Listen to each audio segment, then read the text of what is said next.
So, we have to move on, and it's time for a little question of the week right now. And of course, we want to get your responses, but in case you missed the question of the week earlier and you haven't seen it on Twitter, here it is one more time. The question of the week for all you out there happens to be, what has made you successful in the past that you need to change to move forward as a leader? So, Chris, I'm going to turn it over to you right now.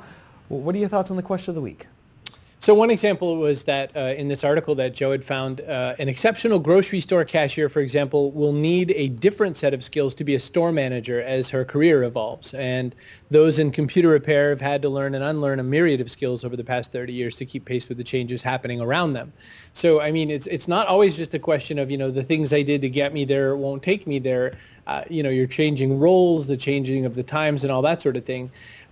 Joe, I'm curious to know your answer before I give off mine. I think for me, and I've spent a few days now thinking about it, what have I had to change? And it's the most difficult part for me has been letting go of the day-to-day interaction with our customers and how to impart what I did onto other people. I mean, I don't know if that even answers the question, but that's my biggest struggle. I haven't really had to let go of this skill necessarily because I still love to do it and I still love to interact with customers, but I've had to sort of pass that torch on to someone else so that they could carry it forward so that I can move forward with a new skill.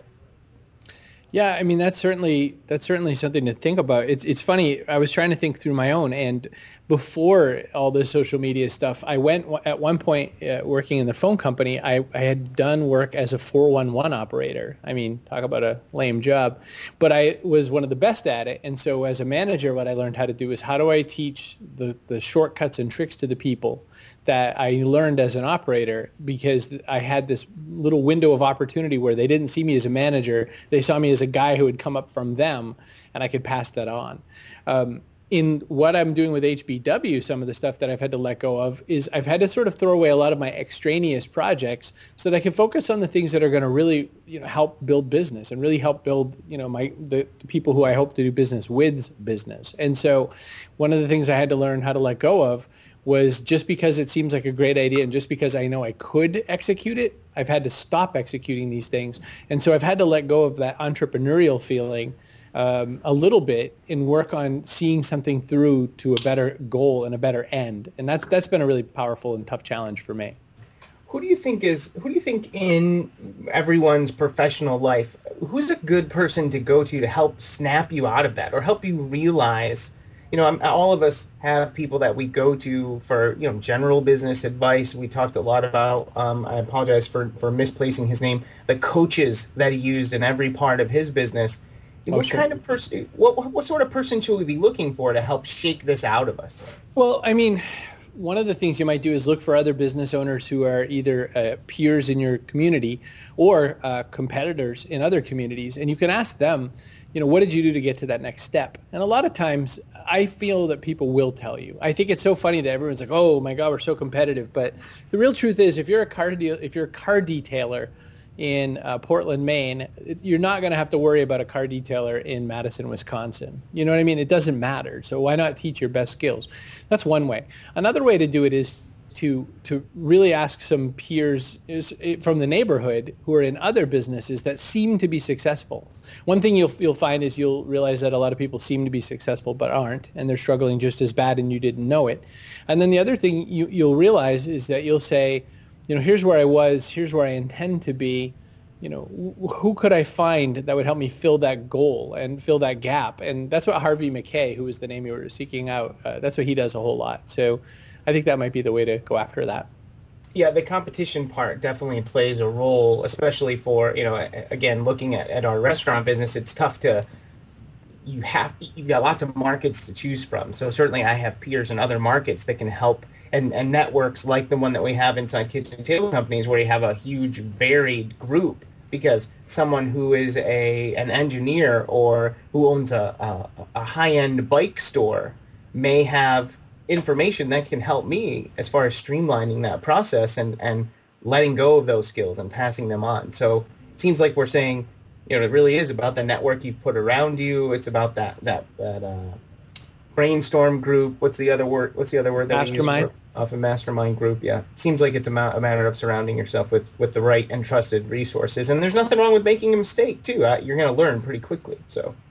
Yeah, well, or join kitchen table companies and have a whole bunch of mastermind friends all the time who are all business owners and people at different levels of the food chain, figuring things out. Golly, you could do that just like that.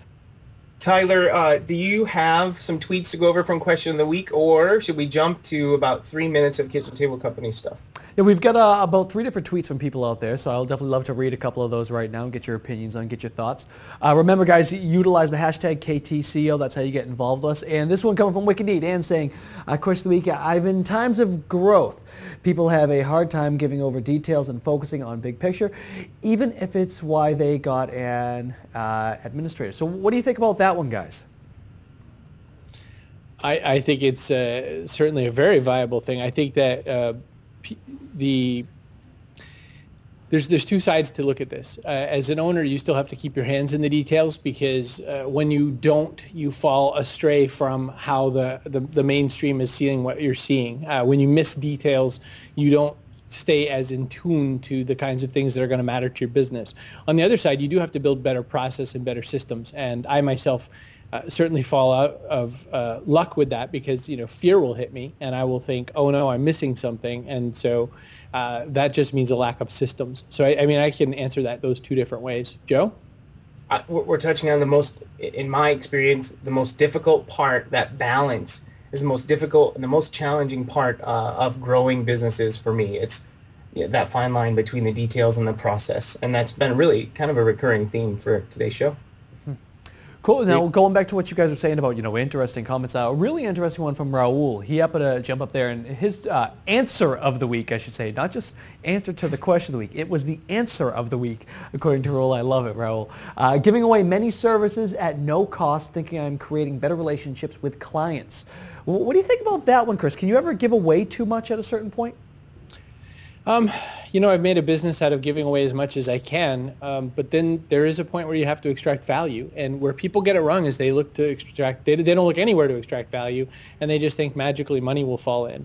No one's going to very willingly just open up their wallet. And if they do, it's going to be tip level money. It's not going to be sustaining level money. So you do have to draw your lines. It's just an important point to sort of where do you draw your lines? And so my best guess is you try to do it as what's the word I want to say? You try to put the value where you can that's going to deliver more potential clients, and then you charge for the much more custom stuff. I mean, that's my thing as far as it goes.